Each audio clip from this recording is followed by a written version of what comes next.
Hi, I'm Megan Johnson, and welcome to Instagram for Business. If you're here, I'm hoping that you're excited to learn a little bit about Instagram. I think it is one of the most powerful tools that you can use to market your business.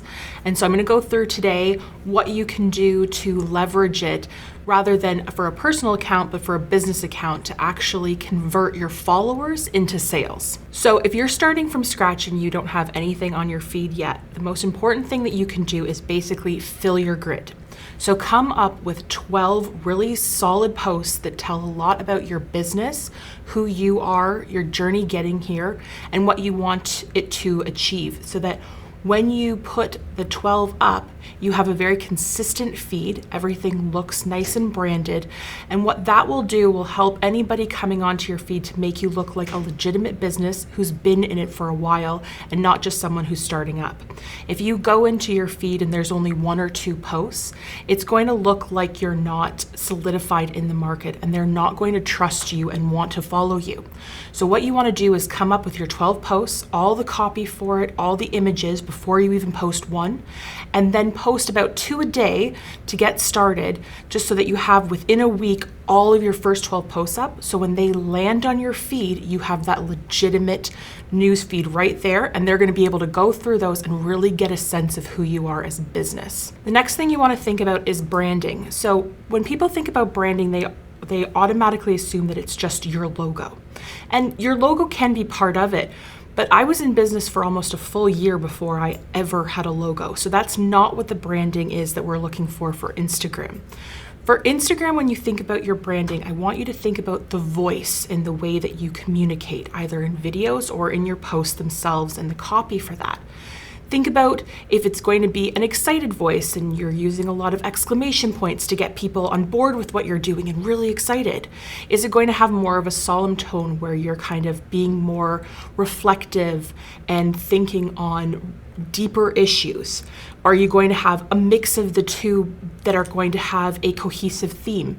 Pretty much the way that you speak in real life can be your branding voice, but you have to be consistent with that. So come up with some words that really talk about who you are, who your brand is, who your company is, and then think about that every time you're writing a new post.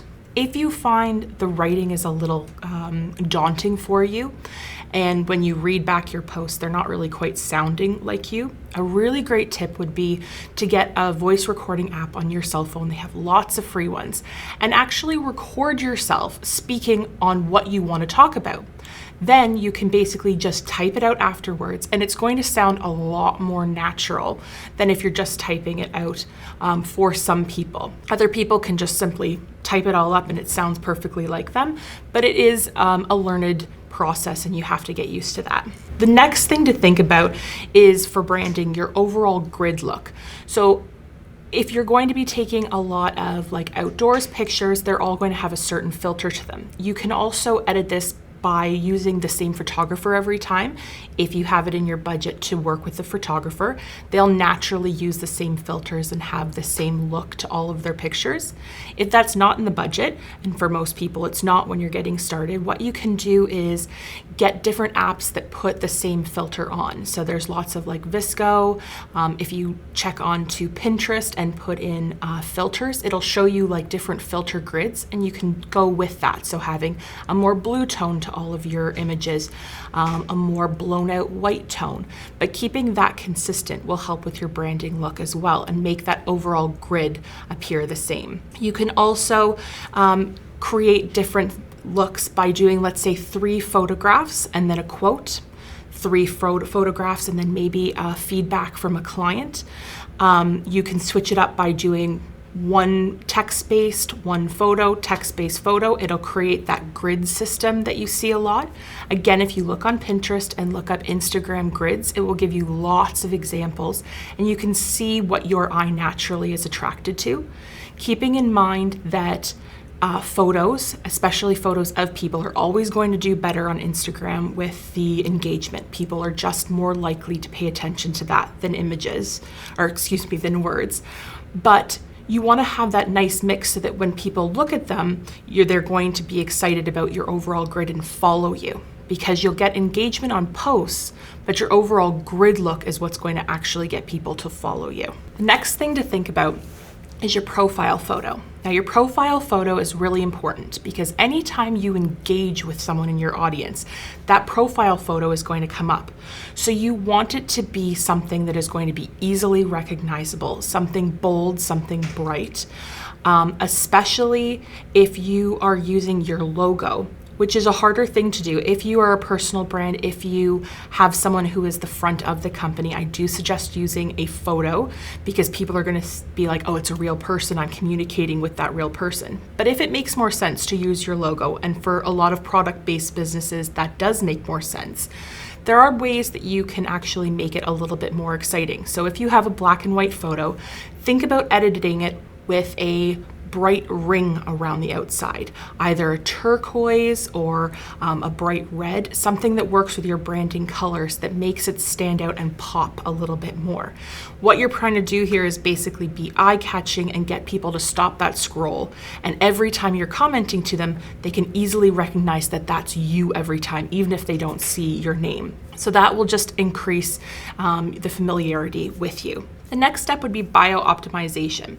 So inside of your bio, it should be a very short snapshot of exactly who you are and why someone would want to follow you. In the name field, you have your account username, and then you'll have the name field when you first go into your account.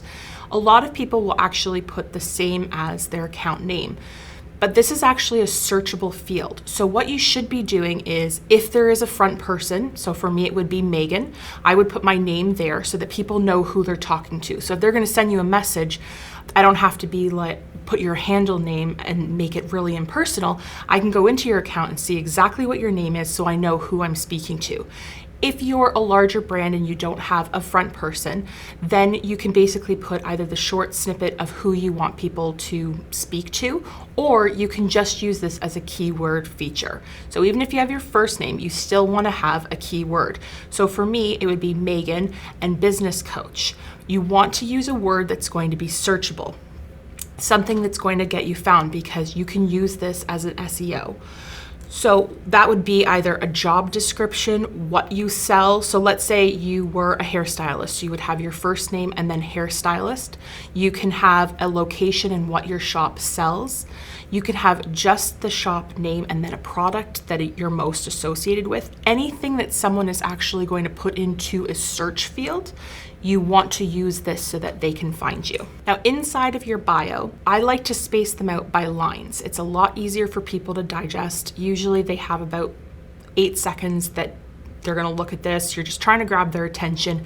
It's just a short little lines on exactly who you are. So I break it down on the first line is who you help or what they can expect from your content. So I XYZ helping ABC. So you want to really be clear on that. So what it is that they can either expect or who you help with your content. The second is what sets you apart or what value you provide. If you have been featured in a magazine, a news article, you can put this in. If you have a specific qualification, how many years that you've done that, this would be where you would put that in. And then the last thing would be a call to action. So exactly what you want people to do. This is great for generating leads. So if you were doing like a sign up that they could get a free worksheet for signing up, you would say sign up below for free worksheet. You could do the shop online for your link. So if you're an online shop, pop that below. But whatever you want them to do when they're on your feed, that's exactly what you want to link to. I like to put a down arrow and then have that link underneath, which is either leading to my website or to the free printable or to the newsletter sign up. Whatever it is that action is you're wanting them to do, it's linked right below. And finally, the link.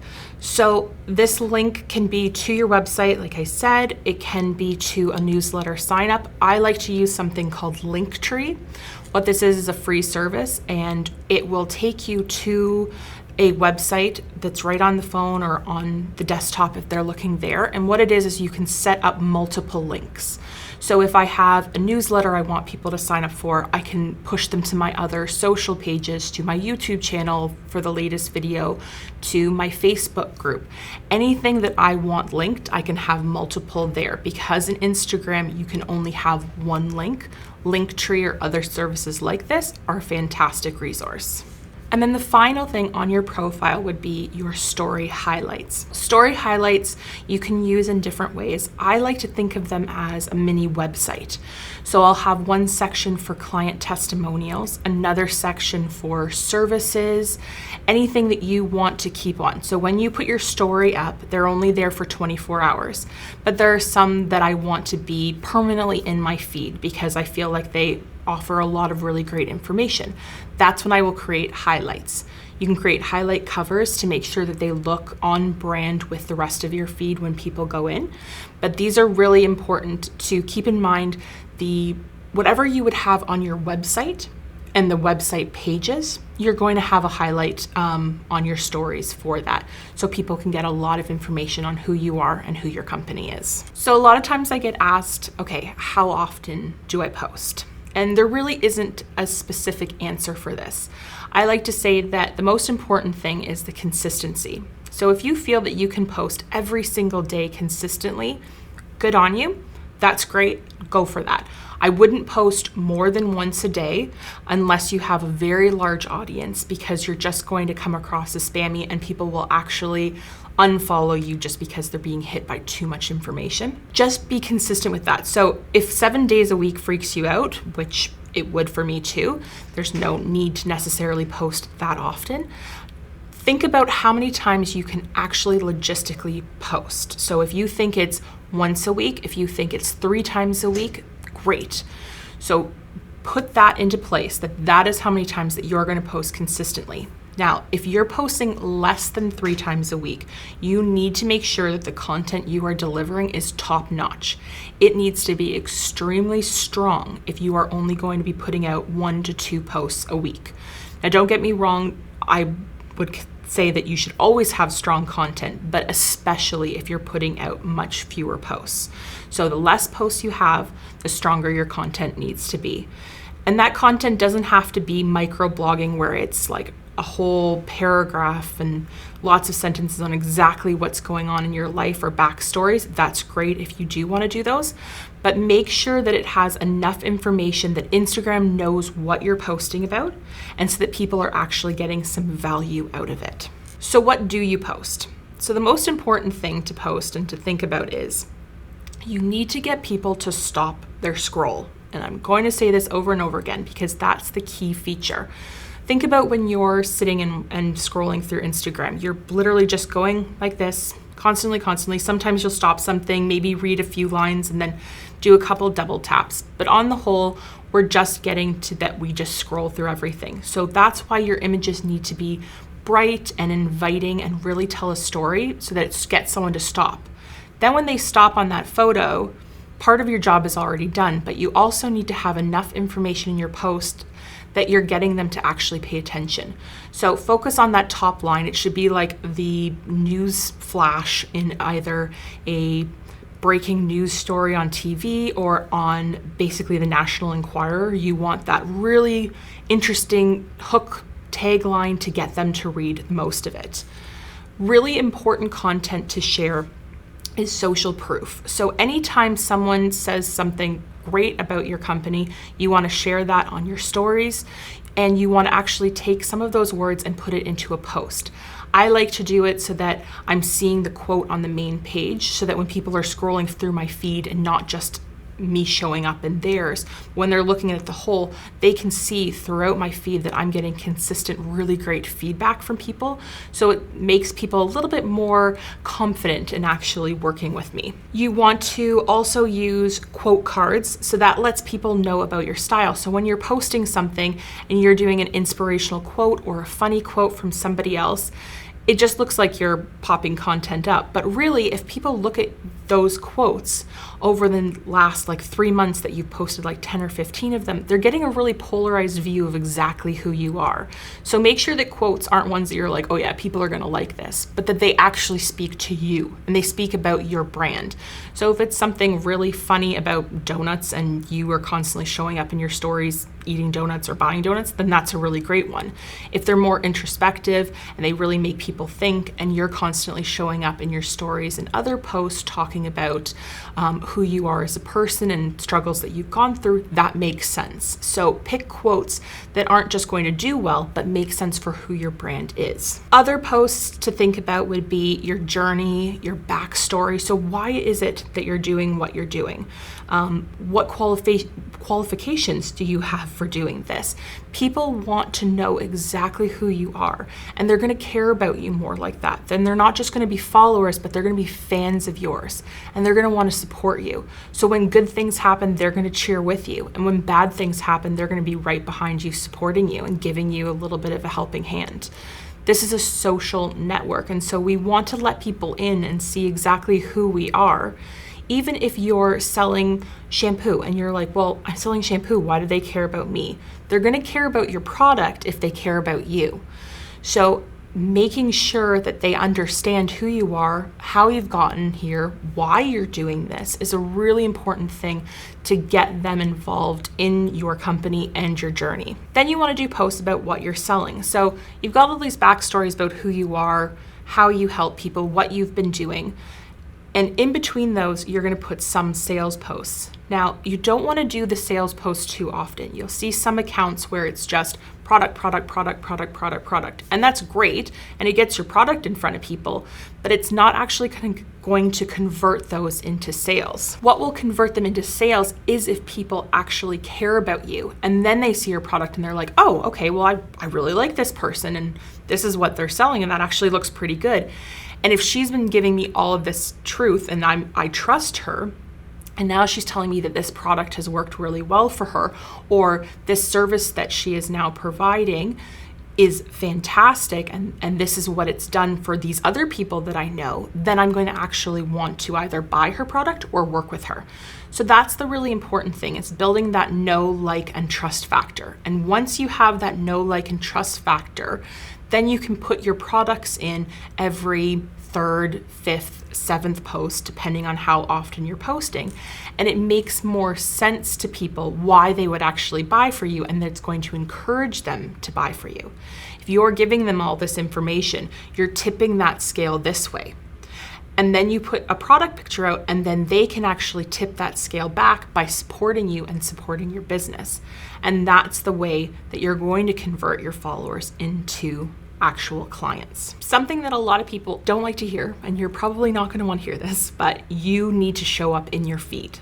So you need to take selfies. You need to get your Insta husband to take a picture of you. You need to pose for your mom in front of the Christmas tree and get them to take a picture. Whatever you have to do, you need to show up in your feed. So when I scroll through your feed, I need to see you on every single screen that I stop at. So this means that you have to be in it every about 13 pictures. It would be better if you're in it more than that, but at least every 13, so that every time I scroll and I stop on your feed, I see you. And not just you, but you looking at me. I need to make that eye-to-eye connection, because then it's almost like something inside of us goes, oh, okay, there's a real person behind this. I can kind of calm down a little bit. I was getting a little nervous, but now I know someone's there and I'm good. So that eye-to-eye connection is extremely important. So when you're putting your content together and you're thinking about, okay, I've got my visual feed, so I've decided that I'm going to do this many photos to this many quotes, this many whatever, and you have that whole visual feed worked out. Think about the written feed as well. So you can create the same grid system with a written feed, which helps to create that consistency, but also it takes a little bit of pressure off of you. If you know that you post a certain kind of topic every time on these days, it'll help you to create that content. So this is what comes in with our pillars and values. So the pillars is a set of core content ideas that you want to cover. So if you come up with, okay, I'm going to do a testimonial, then I'm going to do a little bit about my backstory or something personal, then I'm going to do my journey or something that's happening with the business, and then I'm going to do a product. So there's your 4 pillars that you're going for. So you know that you just rotate through those.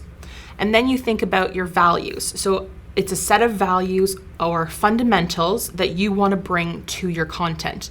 So at the end of the day, what are 3 to 5 words that really talk about who your company is and what you want your legacy to be? What do you want to leave? What do you want to bring to people's lives? Is there a certain, like for my company, one of my values is excitement. I like to be really excited. So when I write about my posts, I'm always really excited about what's going on. And that's just who I am as a person. But your personal values and your business values don't always have to be exactly the same. Mine just happen to line up that way. So think about your pillars, the type of content you actually want to share.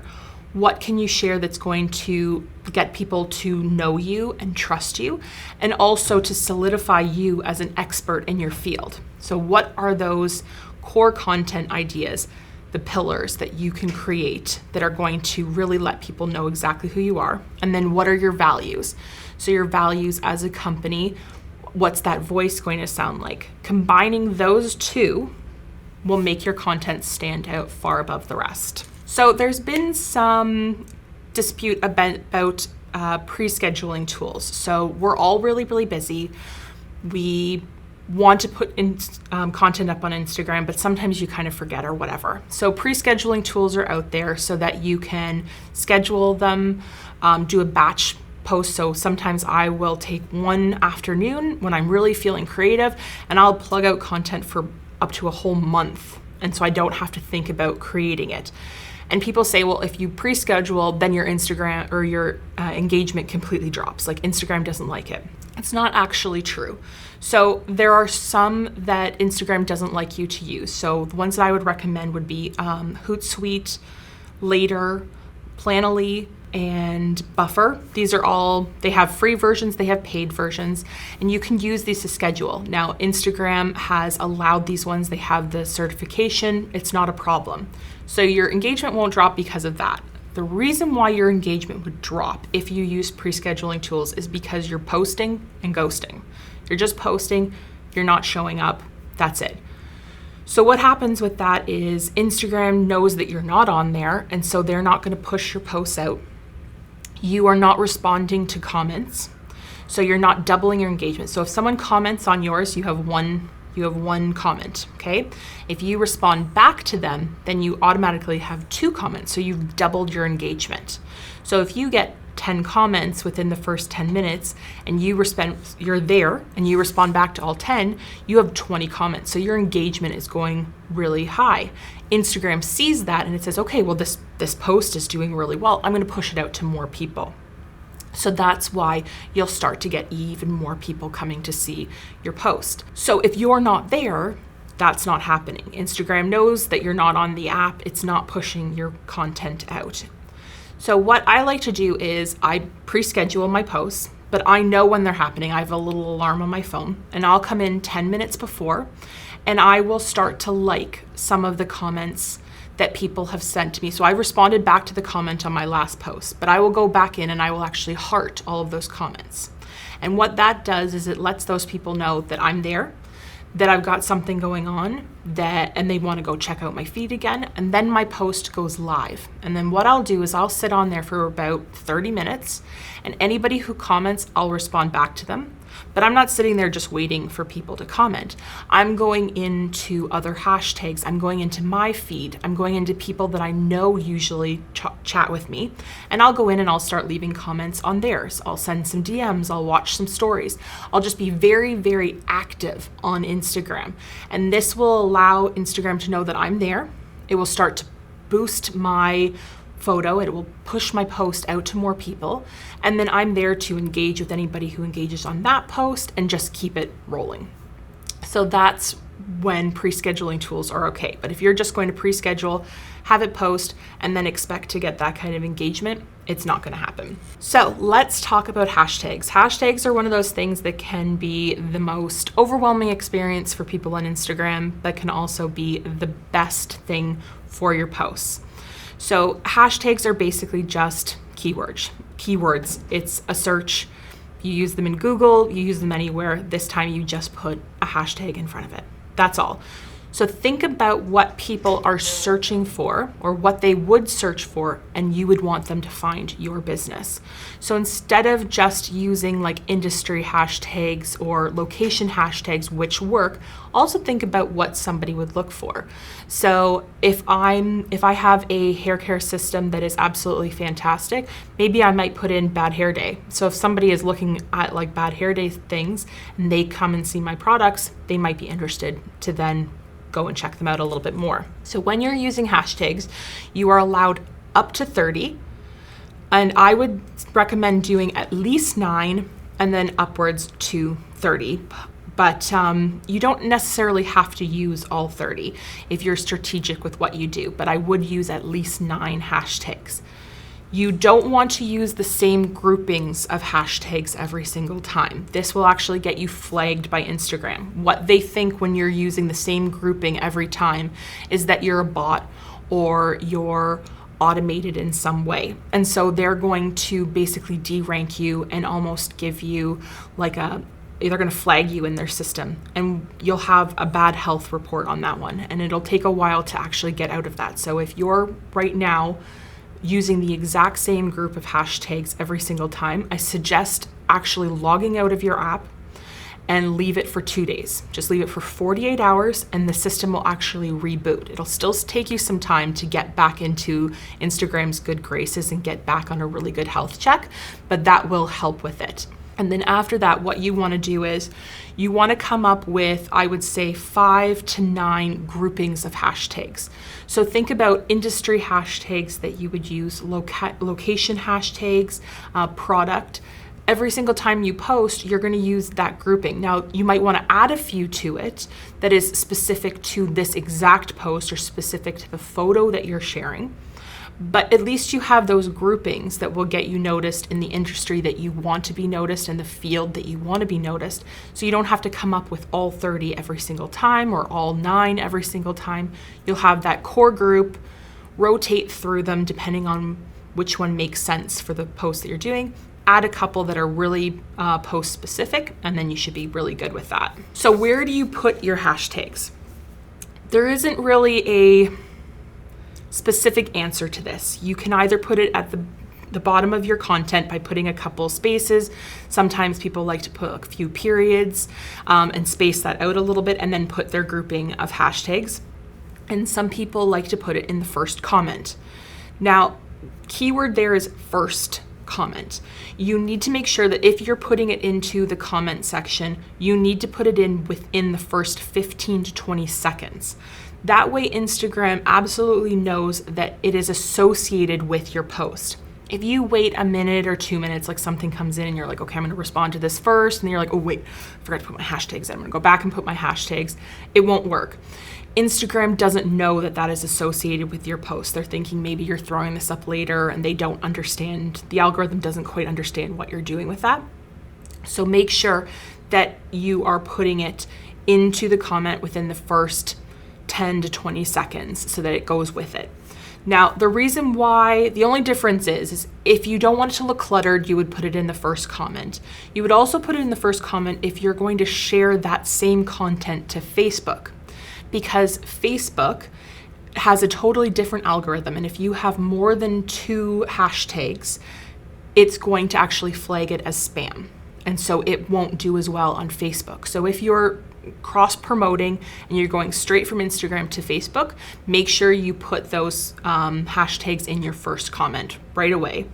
But if you're not sharing it to Facebook, if you're just on Instagram or you're just focusing on Instagram, Putting it into your post is actually just a lot easier thing to do. Also, if you're using a pre-scheduling tool, you want to make sure that you're putting that into the content of your post, because it will just automatically upload it. You won't have to go in there and do the comment, and chances are it won't be associated because you won't do it in the right amount of time. So if you're pre-scheduling, it goes in the post for sure. And if you're sharing to Facebook, definitely put it in the first comment. Other than that, it's your preference, whatever you feel like doing. So with hashtags, you also want to make sure that you're keeping them relevant.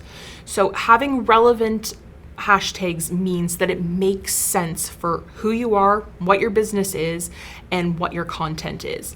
So if I'm a business manager and I'm putting all of this stuff up, and then I put puppy love and there's no puppy in my photo, and Instagram can tell if there is a puppy in your photo, it doesn't make sense. I'm just doing it to get onto that. If there is a hashtag that's really like trending and you're like, oh, I'm just gonna jump on the bandwagon and put this in, but it makes no sense for your industry or your content, Instagram will flag that, and there's no point in doing that.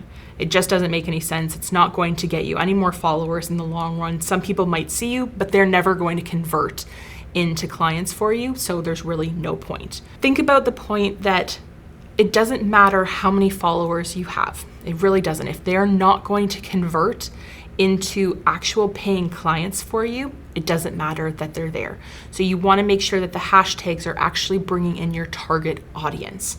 If they're just bringing in a lot of views, it doesn't make a difference for you unless you are basically just selling other people's products and you're doing just that idea. It doesn't make sense. You're never going to sell that product. So hashtags to be looking for in Instagram are your industry or your niche. So if you have a specific, if there are specific industry hashtags that you use, things that are great for your niche, you want to do some research on that. So you can go into the Explore page on Instagram. You can start typing in a hashtag. So let's say I'm looking for business manager. I start typing that in. It will auto-populate underneath that ones that make sense for that industry, ones that are related to that.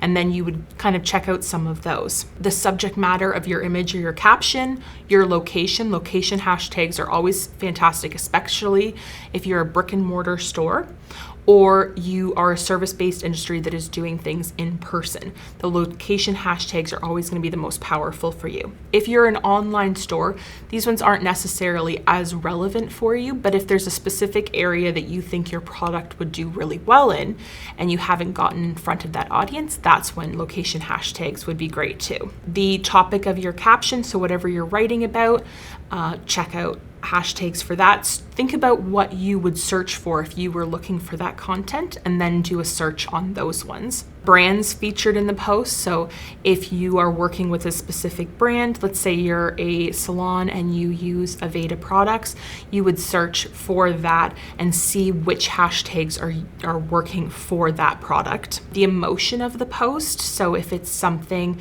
that you're really excited about, you would look for hashtags that made sense for that, and then lifestyle. So any kind of lifestyle that you are trying to promote, you would look for hashtags that are relevant with that.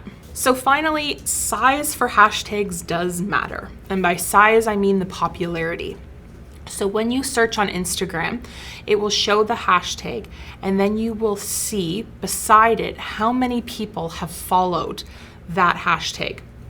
So if the hashtag has over 1 million people that are following that one, you don't want to use that in every single post. So you want to try to find ones that are smaller, so between 5 and 10,000, and then have one that's about 50 to 200,000 people following it, and have groupings within that that are different, show you to a different audience. Now, the reason for this is when you have a small hashtag, you're going to show up on the hashtags feed a lot longer.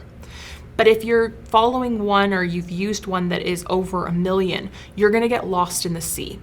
Now, there is a greater chance of more people actually seeing your post, but if it gets lost really quickly, it's not going to help you in any way. So what I like to do is focus on the smaller hashtags for most of mine, and then do maybe 2 or 3 of the larger, and then maybe one that is over 1 million. And that way if my post does really well, I have a chance to go viral with that 1 million. Now, this only works in your feed. But when you're doing for your post or for your stories, when you do this for your stories, you want to use the largest hashtags you can find. So you have 30 for your posts, and then you have 10 for your stories. Now, when you post them into your stories, you can hide them underneath a picture, make them a little bit smaller. They still need to be legible, but you can put a GIF over top of them so that it doesn't clutter up your story. But when you're putting them in your stories, you can use up to 10, and you want to make sure that they are the largest possible. The reason why is because your stories are still put chronologically. So if someone goes into that hashtag and they start watching the stories, you're not going to get lost in that. You're going to be there. So you want to have as many eyes as possible. So for the stories, go with your largest hashtags. You can have a few groupings that you just use for stories, and you know that those ones are over 1 million or over like 500,000, that sort of a thing. And you would pick those ones to go inside of your stories. So you might have a group of hashtags that are just for your posts and they're on the smaller end. And then you'd have a group for your stories that are on the larger end. There are only about 10 of them, and you can pop those into your stories. So the final thing that we're going to talk about is actually banned hashtags. So there are some hashtags that have been banned. If you search for Happy Thanksgiving, you will see that there is no number underneath Happy Thanksgiving hashtag. That's because it's actually been banned. If you scroll down to the bottom, you'll see a little note from Instagram saying that this hashtag has been flagged for improper use and is now no longer in session, pretty much. And so what that means is people were using Happy Thanksgiving because it was very popular, and when they were using that, they were putting inappropriate pictures up. It got flagged and the whole hashtag got shut down. So when you're doing your hashtag research, if you see one that doesn't have a number underneath it, stay away from it. Never use it because it's banned, and if you do use it, you're going to actually get flagged for using it. If you do this often enough, you'll get a bad health score with that as well. So, and there's also no point because you're not going to show up on that feed, so it's just a wasted hashtag. So don't waste your time on that one. So pretty much when you're posting, you want to think about the content, solidifying yourself as an expert in your field, letting people in on the process behind your product, the journey that you've had. Make them care. Let them into your world so that they can understand what it is that you're doing and why they'd want to support you. Really let them know who you are. You'll be found through hashtags, and you will naturally start to grow. Engage with your audience and make sure that you're there every time that you post. I hope that this has been helpful, and this really helps you to get started with Instagram. It is a fantastic tool, and I'm so excited that you joined me today.